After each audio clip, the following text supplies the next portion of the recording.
right, so Steve, why don't you talk about the new location and what we're doing a little bit differently this year? Yeah, one of the things we always talked about doing with the show, if we were fortunate enough to have a second season, was changing up the location. And because the show is so self-contained, it happens to, it really occurs in one space for all 13 episodes. Obviously, season 1 we were in the Arctic and up at Arctic Biosystems, and it all blew up at the end of last year, so can't go back. So we decided this year to find a great location, which we did. We found this really, really incredible space outside of Montreal called Oka Abbey, and it's where we're setting the second season. It's going to be set on an island off of the Pacific Northwest, and it's going to be cool and different and yet the same. Perfect.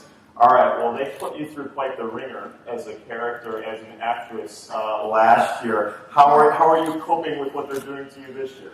Things haven't really changed in that respect.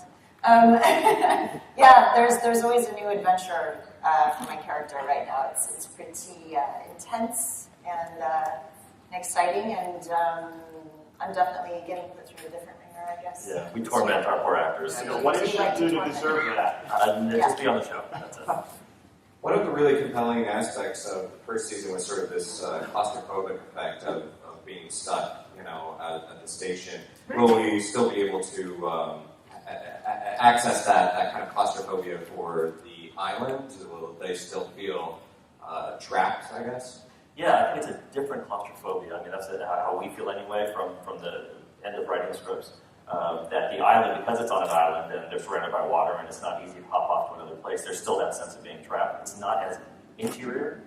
One of the really nice things about this season is we actually get to go outside, which we did some last season, but it was all green screen and snow and fake snow and that sort of thing. But this year we actually get to go and run around in the woods, which are deep and dark and scary as well. So yes, we're hoping that we can maintain that sense of claustrophobia and not being able to go anywhere. So last year you had this music that didn't really match up with what was going on screen. Can we expect more of that this season as well? That and more, yeah, absolutely. That's one of my favorite parts of the show. Hi. Now that you've sort of cured the virus and we find out what it is, how is it going to be different because it's not going to be focusing on worrying about the people getting infected and all that? Well, it is, to a degree.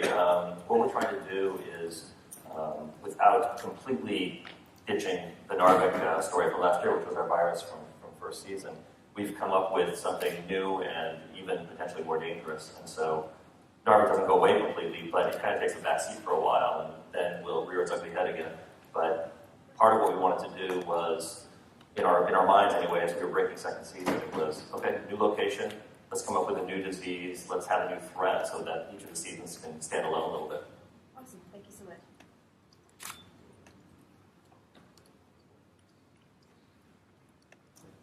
Hi, my question is actually for Kyra. What can we expect from Dr. Walker's character arc this season? What kind of things is she going to be dealing with? Well, I can't speak for where it's going to go, but so far, some of the things that are happening, last season there was a lot that was taken from her, and who she was at the beginning of the season, she became a completely different person physically at the end of the season. So there's a lot of things that have made her evolve. And when we came into season 2, I feel like every time I get a new script, I'm kind of in a different adventure and journey within the story. So it's been pretty intense and interesting, and even episodes 3 and 4 in particular, I'm really excited about because some of the stuff that they did with my character and where she goes.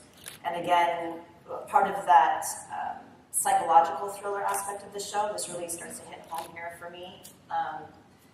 But the things that I was going through in shooting those episodes in particular were some of the most creative, bizarre, dark, intense, just crazy things that I've ever gotten to do on camera in the first place. And so it was really exciting, and I just really appreciate they keep putting me, it's not just about getting put through the ringer, but it's about getting a script and thinking, wow, I have to rise to the occasion for this one.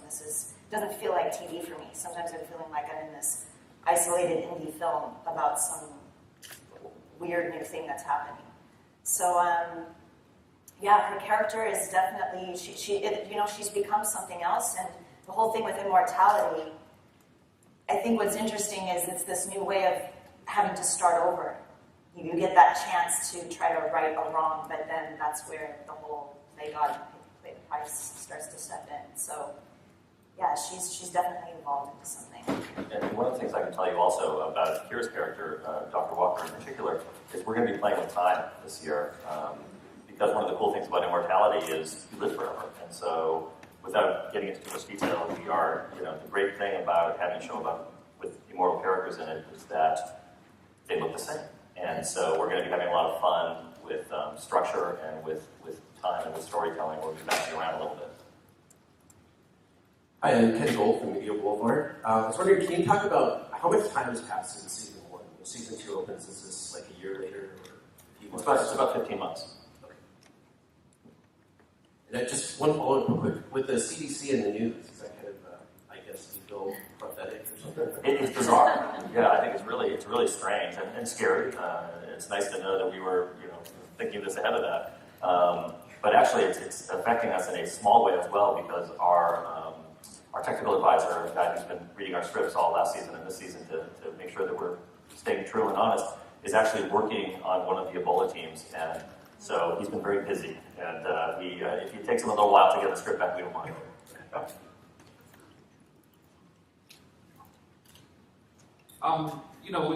One of the things about television is that you usually get to put all of your biggest costs at the beginning, which is building the sets and having those. So changing location, I don't know if it's going to be like a seasonal thing now. If we're going to kind of change locations. Does that kind of add a little bit to it in terms of how do you keep from getting overly expensive so you're not starting out each season like with this big, let's build new sets or let's build new locations, that kind of thing. I mean, how do you kind of control that aspect of it?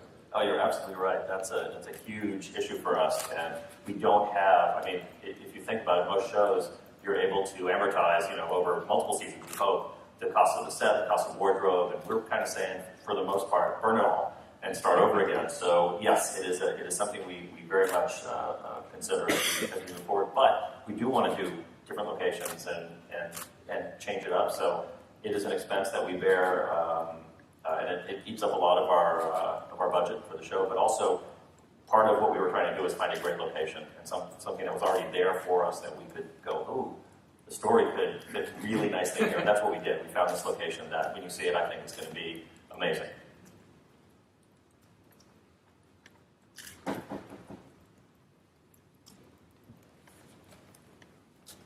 James Hamilton from Geekstronomy. I'm just curious, speaking of locations, are there going to be any flashbacks to the base, or will we never see the base again? Because that was a beautiful set. Yeah, that definitely was. I can tell you that we will see snippets of the base, but really only in kind of reminding people. That being said, we're doing some different things this year with flashing back and flashing forward that will take you all sorts of different places. So that's one of the things I think that's fun about this show is that we have the opportunity to do that kind of storytelling. Thank you. And talking about just the beautiful set from last year, something that's fun, somebody mentioned the music before. I've always thought of the music was almost another character when you started watching the show. And the environment, I think, is always another character with our show because of that idea of claustrophobia, whether you're stuck in the Arctic or now you're stuck on an island, but also or stuck in your mind or whatever's going on. But what's interesting about this season is last year it had these very cool colors and cold tones, and this year what's fun about what we do with our show is that it's now evolved into something else because of this idea of going to different locations each season. It's really warm and different, and it's kind of great. It's like a whole new animal. Yeah, it is. But bringing the same characters and our mythology over, and we're having fun with toying with things we did last year and changing them up just a little bit. For example, one of the things we're talking about doing is changing the main title sequence, which is a short little thing that has this great little bossa nova piece that our composer Reinhold Heil put together, and we're going to use the same bossa nova, but we're talking right now about what that's going to look like, and it's something that I hope we can do every season, is change it up and kind of reflect the theme of what we're doing in the show. Thank you.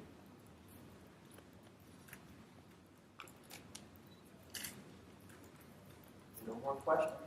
Oh, I see one. There.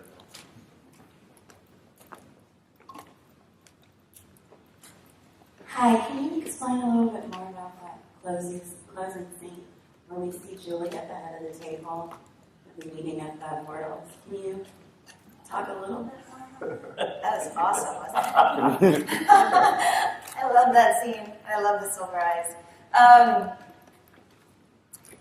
Yeah, I think we start to get into it in this season. You're going to have to get that answered about what happened because it's only 15 months later.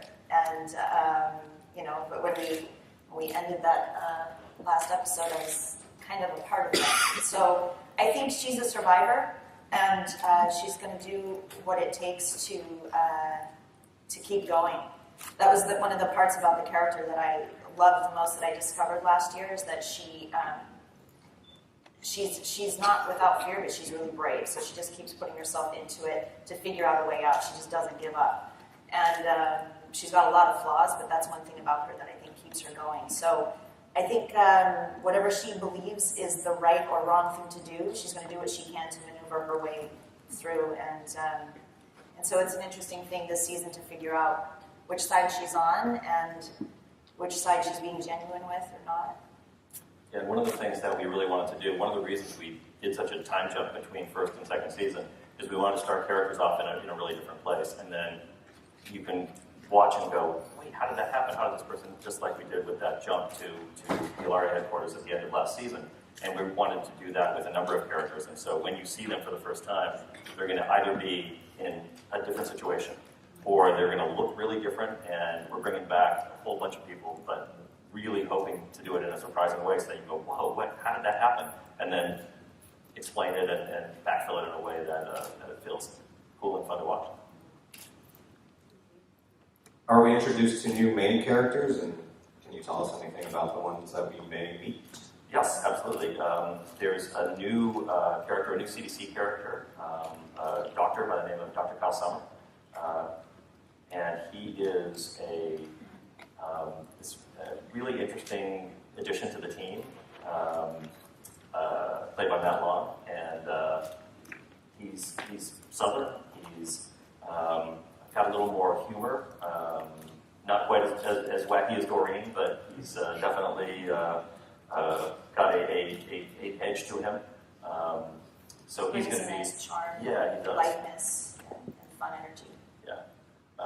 And then we're also going to meet some new characters that are just specific for this season, at least going so far going forward. One is going to be a guy by the name of Michael, who is played by Steven Weber, who is amazing.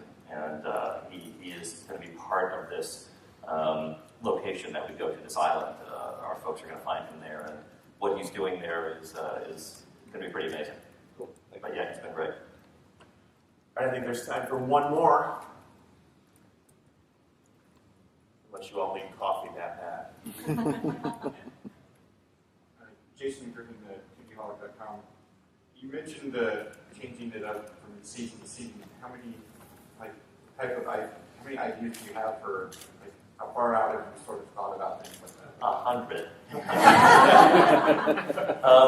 A couple, definitely. And I mean, that's one of the difficult and fun things about television. You just don't know how many seasons you have. And so, yes, we have some ideas, moving forward if we're so fortunate to be able to do so. But yeah, we have all sorts of ideas, and we just hope that we get the opportunity to play with them. Thank you, guys. This was great. Thank you. Thank all you guys.